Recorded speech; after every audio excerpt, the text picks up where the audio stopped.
Welcome back to the Hoosier Racing Tire Display within the Performance Racing Industry Show. I'm your host, Jim Trado, talking to a lot of neat people. It is now time to introduce you to a 2025 Hoosier Hero. She now lives in Southern California, and she is full throttle fabulous. Let's welcome in Kelly Bar Anderson. Kelly, how are you? Hey, I'm wonderful. How are you doing? I'm awesome. Good. Now that I'm sitting next to you. Yeah, that's right. So you go all out. This is the sticker that she hands out in the thousands. Full throttle fabulous. Yes. This is you in your LS-powered Camaro. Yes. You love to drag race. How long have you been doing it? I love it. 5 years. Yeah, just over 5 years. October 2019 is when we started, and fell madly in love the first pass down the track. When it comes to drag racing, did you grow up going to the track? Was your family involved? No, it wasn't a family. Yeah, no, my dad wasn't a car guy. None of us were. I did like to drive fast, and that's always been my thing, but yeah, my husband started going out there and hanging out with his buddies, our local track, and one night I decided to go check it out, and it was like, I was like, oh my gosh, this looks like so much fun, and you see all these young kids doing it, because it was a testing tune, and so I decided to give it a try, and I was hooked. How many passes did you do, like, right after that?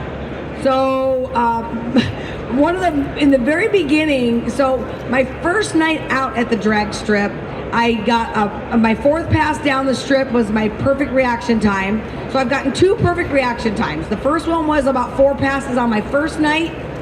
And then my second perfect reaction time was the first pass ever on nitrous. Wow. Yeah. I mean, there's a lot that goes into that. Speed differential, RPM differential, all of that, and you cut a light. Wow. Yep. I'm a natural. I was born for this. Yes, you are. You're also known, and this goes right to the Hoosier Hero. It embodies Hoosier's mission, brings passion to the sport, and as a role model on and off the racetrack. We now got a little glimpse of that. But you've also said you're not there to be the fastest car every time. You're about the fan experience, about making sure there's something that people say, wow, I saw that, I wanted to see that more often. Yes. We want to make, we want the fans to experience just the joy and the love that the community at the track brings. I mean, the car community is an amazing place. The people are so good, and they love to help each other. And I have a girlfriend that was at our pit one night, and she said, man, being at Kelly's pit's an experience in itself. I got my team, I got my husband, I have my tuner Reggie, I have my pit crew chief Chris, and Maria, my right-hand gal, and we really just go above and beyond to try to give people a really great experience. Handing out the stickers is one thing, but you also love popping wheelies. Oh, I'm the wheelie popping grandma. How do you perfect doing wheelies on the launch? Gosh, I mean, for my car, she's like built for it. Even though we tried to tone the wheelies down, she doesn't listen. She has a mind of her own like her mama. We have minds of our own, and we like to pop wheelies. So everyone's like, bring the front end down and she'll go quicker. I'm like, no, she won't. She goes fast as heck when I pop wheelies. So I just bring the RPMs up a little bit, because at like over 2,000 and she rolls off the line, so I have to keep it like about 1,800, and then I'm a foot brake. I don't have a trans brake. We thought about swapping that out, but you know what? It works. I've done foot brake for 5 years, so I'm good at it.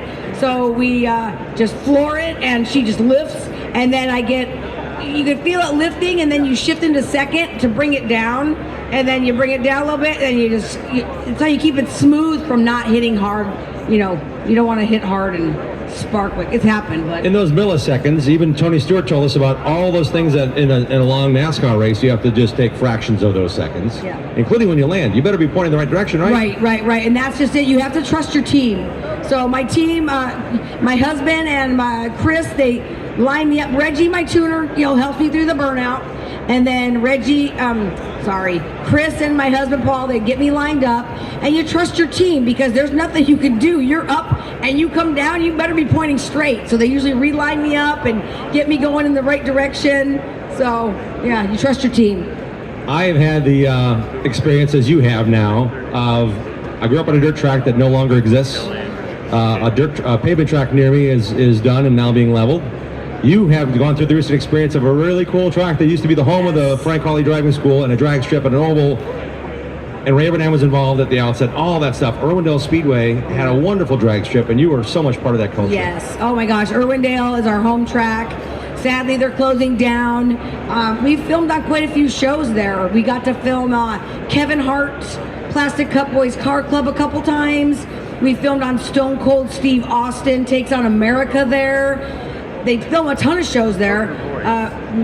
The track's amazing. I mean, it's just like our happy place. Whenever we're at home and we see a sunset, we go, oh man, I bet it looks amazing at Irwindale right now, because it's got the most beautiful sunsets there.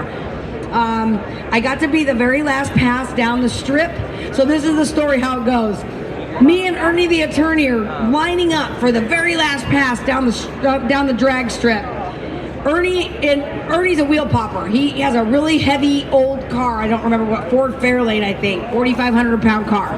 So he turns it up because he knows it's the very last pass, and he takes off. Well, I choked. Something happened. Well, God said, no, you're not making that pass. So I didn't rev it up high enough, so I had a big backfire. So I had a nitrous backfire, so my car didn't go. His car went up in a huge wheelie, down, up, down, and right into my lane. So we would have collided at that point. So then Tim Huddleston, the owner, or the track president, he jumps into action. He climbs up there and then does an arm drop, and I get to do the actual last pass down Irwindale Drag Strip last Sunday. That was on Sunday. That's amazing, because I know that track. My first trip there was in 1999. I've always visited the Oval and wondered what the drag strip was all about. So it's a really cool place. Yes. Where will you now find yourself racing this coming year? We will travel as needed and wherever. Like we'll go to Verona and Famoso. Kern County is Tim Huddleston's gonna build a track there for drag racing. We will do Chuckwalla, Vegas, Phoenix. We will go wherever. If you couldn't tell, she's got a passion for this, just a little bit. But you also said there's something else I want to accomplish.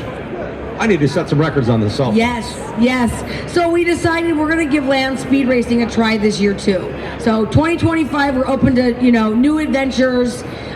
Jeff Stillwell's connected me with a man named Charlie, and he's going to put us in a car. I think it's a Honda, he said, and let us give it a go and see if we like it. And I want to set some records because I'm not getting any younger. There's not a lot of women in that sport, they said. And we just want to experience as much as possible. We love this life, man. This is like the best life you could ever imagine. And being a Hoosier hero, oh my gosh. I mean, I can't even tell you. We walked into the party, and I mean, I see the ice sculpture, and I was just like in tears. I'm like, oh my God, look at that ice sculpture. There's more to your story, though. There's more. There's emotion on a great level. Not only are you passionate about racing, but you also want to give back to those as a grandmother, as a mom of 4 grown children with their own families. Yes. You decided to get way involved in Mavix Community Outreach. Yes. What's that about? So when I first started drag racing, I was like, I know this is my calling from God, and I thought, that's weird.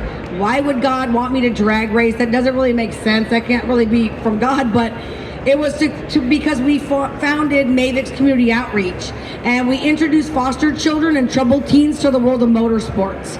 So, if you have a passion and an interest in something, you're going to be a lot less likely to get yourself into trouble. And I know for me, drag racing keeps me out of trouble. So to help these kids find something that they have a passion for, my gosh, like what an honor to be able to assist them. And I've been a mentor at boys' homes, and just being by the kids, it's not their fault they have a messed up life, and we want to do whatever we can to help them. That's how I know it's my calling from God. When you see their faces and you see the interest and you see the turn from pessimism to optimism, that's got to be everything. Oh my God, it's the most amazing thing. We bring them out to the track. What we have, so we do a bunch of different things. We host events at our shop. We host a Christmas event that my partner Maria puts on, and we bring them to the track. And so we bring them to the track. We serve them dinner. We, sign some hero cards for them, but I'll make a pass, and then they oh, I know her. They cheer for me on the return road. You watch their little faces, and they just light up. Okay, there's this one mom, a foster mom. She's in a wheelchair, she has something wrong with her foot. And I made my pass, and I come back down, and she's standing up. I'm like, she's healed. See, drag racing is powerful. I mean, it's so incredible that we can put a smile on these children's faces. That's what I live for. We love the kids, man. We just live for those moments. Your energy is there all the time. It's infectious, really. Who do you look up to? Who's kind of been I want to be that kind of like that person. The one name comes to mind is John Force. John Force is always on it. Winning championships, you know but what? also he's a drag racing guy, and I'm guessing you I follow him around a love little John bit. Force, man. John Force. So back when my husband and I were dating in like 1983, he took me to my first NHRA race. I'd never been to the drag races, and I see this big old burnout, John Force style, like John just going down halfway down the track. And I was like, oh my God, that's amazing. And never did I think I would be drag racing myself.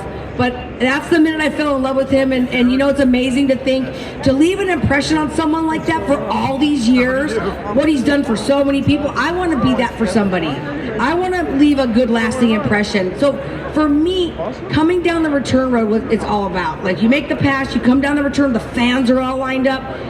And I always, at one time I came down mad, and I was like, it left an ugly impression, and I thought, I'm never ever doing that again. So I will pull off before I come down the return road and cool down if I have to, whatever it takes, because first of all, the fans don't care. I mean, you win or lose, half of them don't even know if you won or lost, but they like to see the racers interact with them. And so I'll cool down, come by, wave, scream. They love when I rev my engine. So they always go boom, boom, do that, boom, boom. So I'm like down the return road, boom, So like boom, the truckers boom. do this on the overpass, they do this to you. Like, Yes, give me some gas. Exactly. So I always do that down the return road, and they love it, and we like to give them a great experience. How about when you see the kids up close? When they wait to the end of the day, or they see you in the pits and you hand them a Hot Wheels and that kind of thing, it's got to be something else. It is so sweet. Like, a lot of times they'll get out of their car and like walk up and be really timid and shy. And I tell the parents, it's okay, don't worry, we'll see them later. Make my pass, and then they're running up. My friends, they're bringing their little friends over, like, oh my gosh. And they hug me, want pictures with me, and priceless. I mean, the kids are so precious. Oh, we just love it. We want to go deeper into what you do in racing in terms of watching and following you this year. Knowing your schedule is not going to be at Irwindale and other places, where can we follow you? Where can we find out what's going on in your world as we follow Who's Your Hero as well on our socials? Okay, so my Facebook is Kelly Barr Anderson, and my Instagram is Full Throttle Fabulous. And then our website for our nonprofit is mavixcommunity.org. We would love you to check it out and see what we're all about, and yeah, partner with us. We do partner with Foster Love is the largest nonprofit in the country for foster children, and they send us they give us a lot of donations, like amazing Bear Walker skateboards and clothes and like so many goodies that we donate to the foster kids. And then my church, actually, Humanity Church, my pastor Nathan Neighbors, he's the one that connected me with the founder of Foster Love. Like, it's just been a great journey, and we're better together. That's all I know. We are better together. We're really happy to have you on the team this year. Oh boy. Kelly Barr Anderson, 2025, Who's Your Hero? Woo! Thank you. Nice.